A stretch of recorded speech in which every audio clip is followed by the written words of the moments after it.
starts now.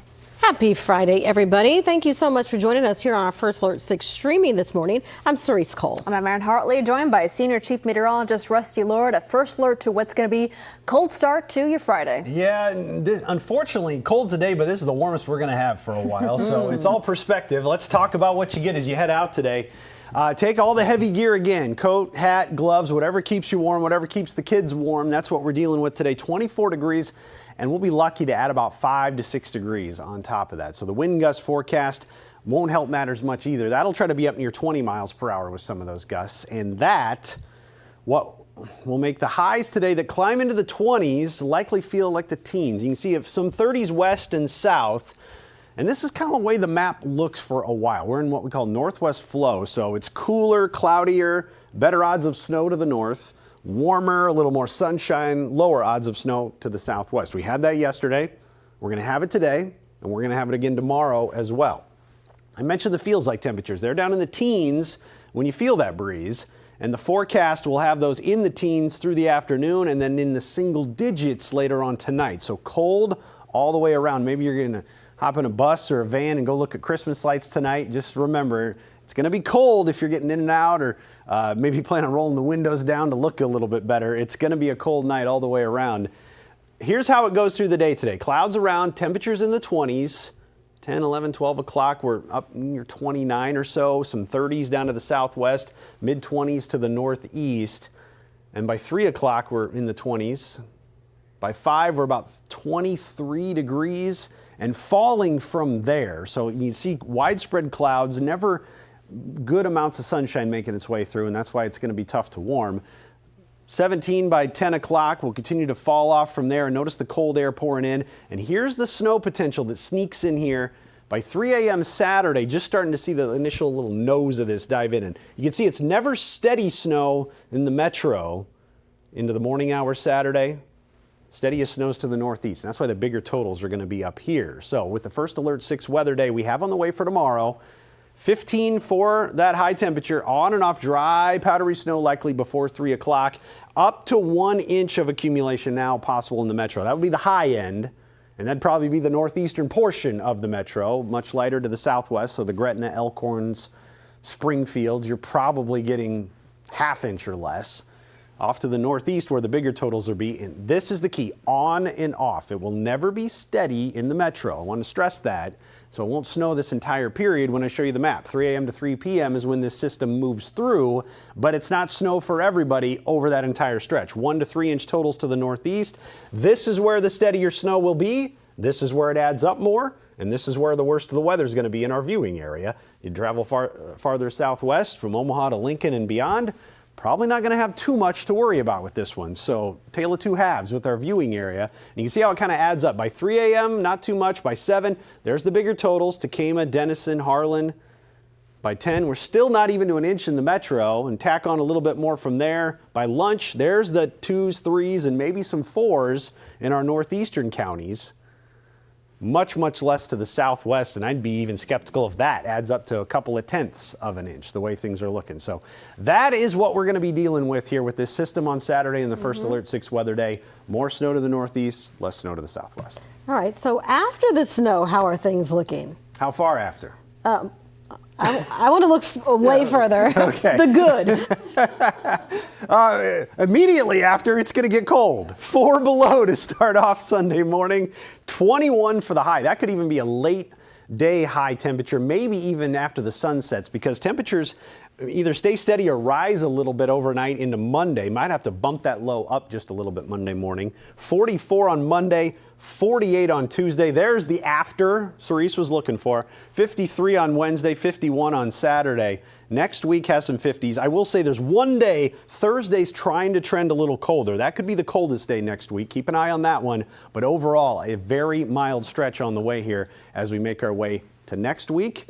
And in a little bit, I'll show you what it looks like even beyond that as well as we make our way through. Looks good. All right, let's get an update on the roads this morning. You've been talking about a couple different things throughout the day. Yeah, it's the biggest one so far has been that crash that's been along 680, and of course the camera went out. Shoot. Anything I can do?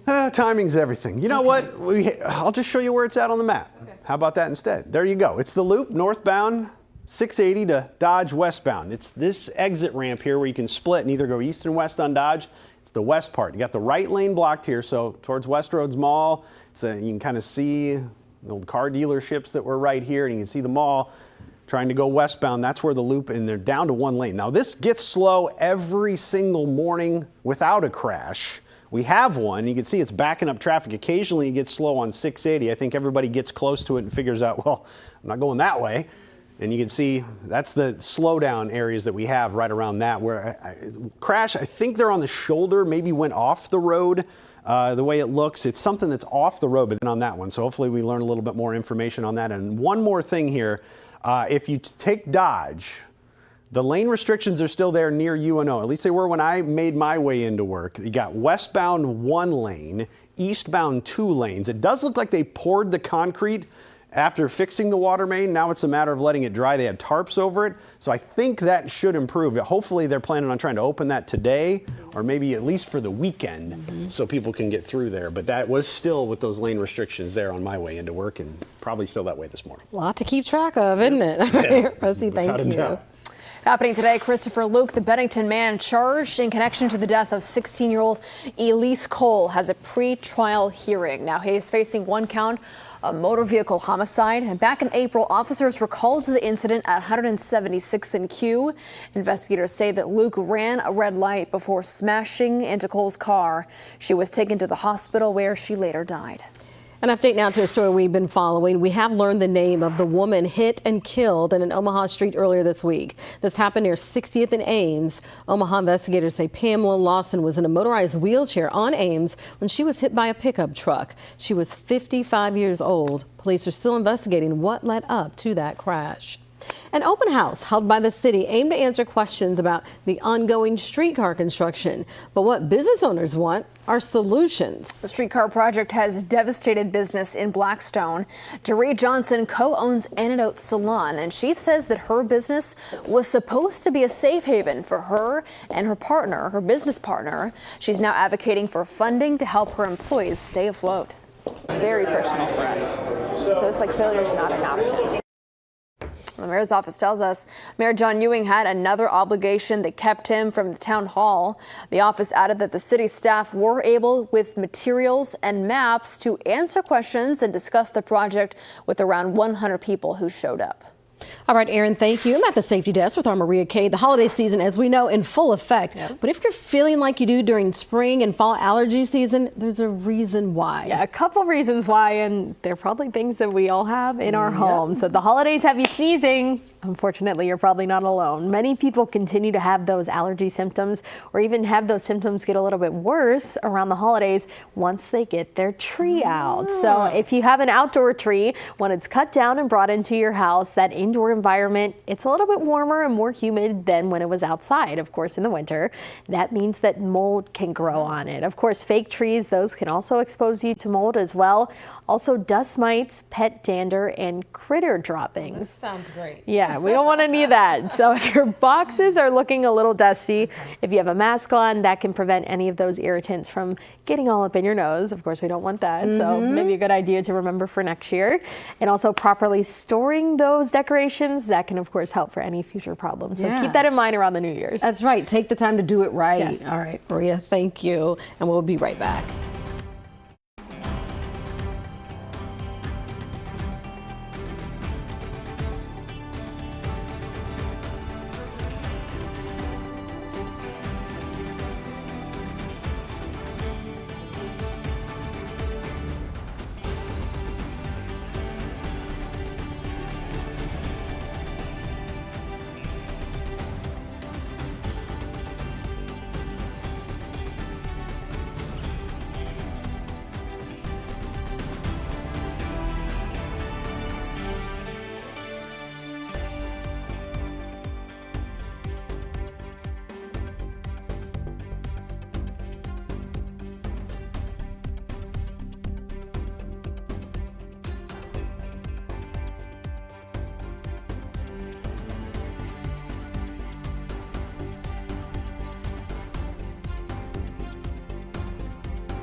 Welcome back. Early on this Friday morning, taking a live look outside, overlooking the Woodman Life Tower on your screen. If you're heading out early this morning, of course, grab the big coat. It's seasonal for this time of year. Of course, it's going to be a little bit cold, but a heads up to what's on the forecast for tomorrow. Yeah, it's all about the snow tomorrow and the even colder air that follows it. But I'm going to focus on the snow for you here so you got an idea of what's going on.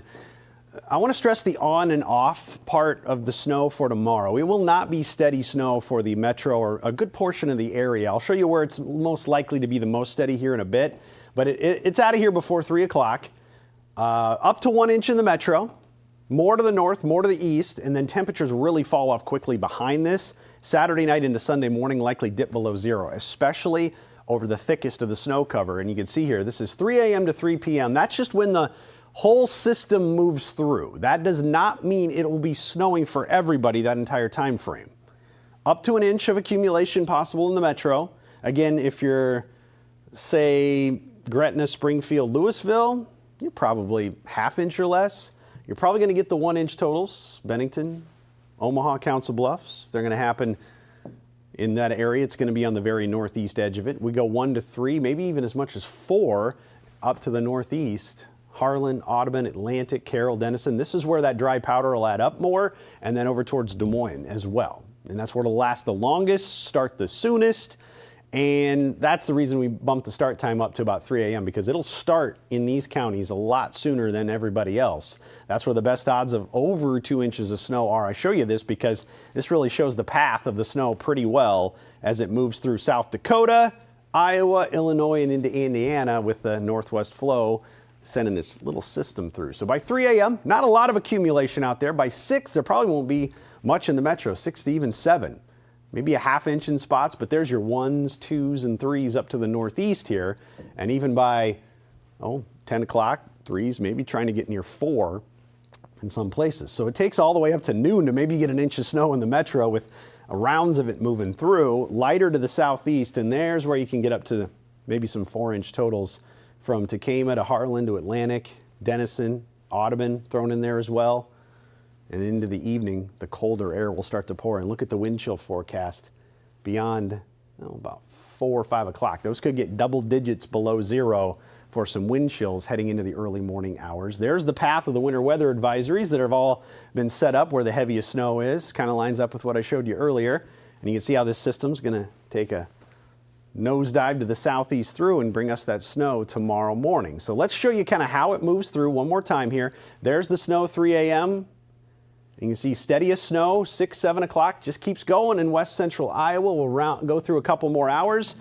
Steady snow through 9, even through the lunch hour. Just little waves of it trying to graze the southwestern portion of this system. So 11, 12 o'clock, finally ending off to the northeast, and then it'll drop southeast and out of here. We're done. And then it's all about the cold air pouring in behind it. 4 below for the low, 21 on Sunday, and then up into the 40s Monday and Tuesday of early next week. That will feel great, and we will melt off this snow pretty quickly. Like the sound of that. And it really starts to get good past that. And you're learning what it's looking like as we approach Christmas? Yeah, kind of good and bad, I guess, with this. We're going to warm it up, get some 40s and 50s next week. That'll melt off any snow we have. 53 on Wednesday, 51 on Saturday. Then you look beyond, look at the odds of being warmer than average over the entire country. This leads us right up towards Christmas Day, so a lot of warmer than average temperatures looking likely in the week leading up to Christmas, but that also kind of trims into our ability to have a white Christmas. So, trade-off. Whatever you want there. I don't know if it disappoints you or you're happy to have a little thawing, but I would say middle to end of the month is trending warmer, which is some good news for some. But yeah, if you want a white Christmas, that might be tough. You said good and bad. What about naughty and nice? Hey, there you go. A nice forecast or a naughty forecast? Yeah. That was funny. I laughed. All right, Rusty, thank you. Happening today, a Metro-based company is giving back to the community. Thrasher Foundation Repair will gather employees to assemble 1,100 stockings for men, women, and kids experiencing homelessness and poverty. Those include personal hygiene items and small gifts. It's happening at their offices in Papillion from noon to 1:30. Also happening today, UNMC's ice rink opens for the season. You can find it just east of 42nd Street between Emily and Dewey. Admission is $5. That includes skate rental. You'll also be asked to complete a waiver before going out on the ice. The hours vary based on the day of the week, so you'll definitely want to check before you go. Well, coming up, Oreo is sweetening the deal for dieters. Yeah, find out how the iconic cookie brand is targeting those watching their sugar intake with a brand new option.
Well, for the first time in the U.S., Oreo cookies are going sugar-free. Now, the regular and double-stuffed zero sugar treats will be a permanent addition to Oreo's lineup when they hit the shelves in the U.S. starting in January.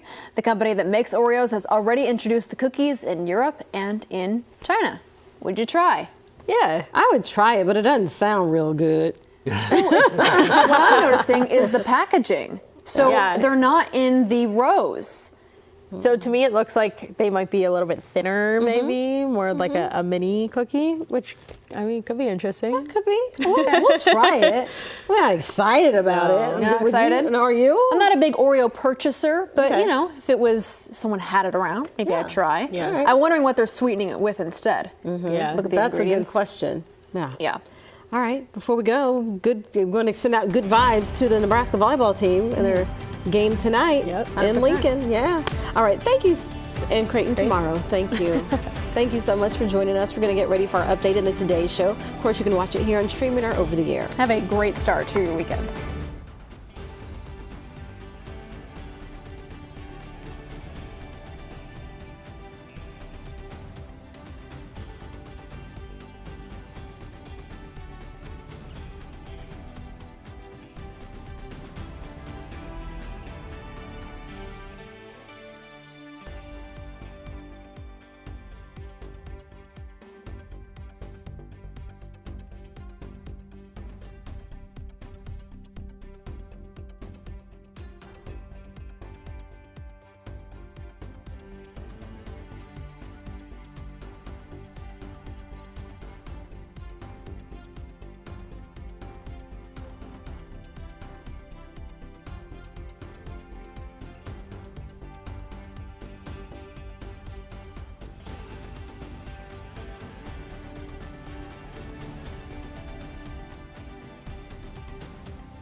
Live from WOWT, First Alert 6 starts now.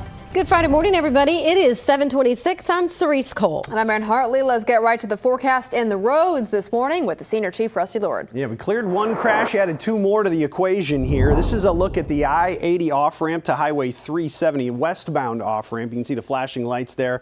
A couple of cars on the shoulder there, but we are getting some slowdowns on 370. You can see not slow on the interstate. This is on the off-ramp, so as you're heading to 370, keep that in mind. A crash also, Highway 275 and Highway 92, way on the west edge of the metro, just on the other side of the Platte River, as a matter of fact, in Saunders County. And then the one on the northbound to westbound Dodge Loop on 680 has cleared, but we still got some slowdowns through there, typically slow this time of the morning. Anyway, let's get a look at our forecast now, and we have quite a few clouds around, some flurries trying to move through as well. That'll be the extent of any snow today. I don't think it's anything much to worry about. Mid-20s for our temperatures during the course of the day. At least the course of the morning, I should say, up to 29 by noon, and that's probably the warmest part of the day. It's going to be a cold day all the way around. Wind chills in the teens gradually fall off into the single digits tonight, as just enough wind makes it interesting and keeps it colder. First Alert 6 weather day still on the way for tomorrow. We back things off to an inch or less in the metro. It's kind of on and off, therefore slower to add up. Steadier snow is going to be this north and east in parts of west central Iowa all the way through 3 o'clock, where some 1 to as much as 4-inch totals are possible north of I-80 in Iowa. Aaron? The man charged in the death of 16-year-old Elise Cole will have a pretrial hearing today. Christopher Luke is facing 1 count of motor vehicle homicide. Investigators say he ran a red light and crashed into Cole's car. It is 7:28. We're back with another update for you in 25 minutes. We'll see you then.